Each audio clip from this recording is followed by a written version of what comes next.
hungry for macaroni salad, and I'm going to show you guys how I make mine. I have water on to boil my macaronis, and we're going to hard boil some eggs. And if you crack them a little, the fresh eggs will peel nicely once they're hard boiled. And I'm only making half a batch. Once your water is boiling, add your macaronis to it. And if you're ever boiling pasta and you don't want it to boil over, just add a little bit of oil.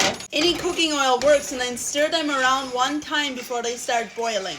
The amount of times I got yelled at by my mom when I was growing up and I was too lazy to stir the pasta before it started boiling is uncountable. Now the minute these things are tender, you can take them off the heat. And we're going to pour them into a colander to drain the water off. Then I like to rinse them with some cold water so they don't stick together. As soon as your eggs are done boiling, we're going to take them off the heat. And then we're going to peel them. You take them, you crack them together, and then you press the shells all in so they break into tiny pieces. You just go like this. You just peel it off. It should just come right off, and then you want to rinse it to make sure there's no shells left on it. Then I'm going to let those cool down a little more while I cut up some celery. Put your chopped celery in the bowl you're going to use to mix everything together. And then we also need cheese cubes, and you can just buy these, but I prefer to just cut my own cheese into cubes. Because if you buy the cubes, they're coated with something that I do not like. Then we're going to put our cheese cubes in the same bowl as the celery.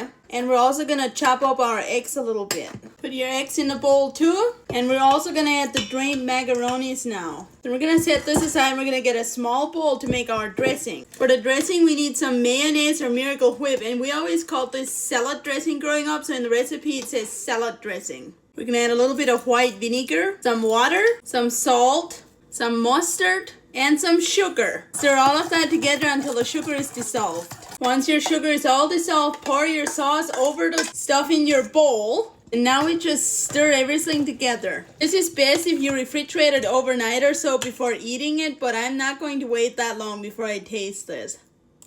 So good. I'm so glad I made this. I'll be eating away at this for the next several days. This full recipe is under macaroni salad in my Amish cookbook. And you can get the cookbook if you click the website link on my profile. Enjoy!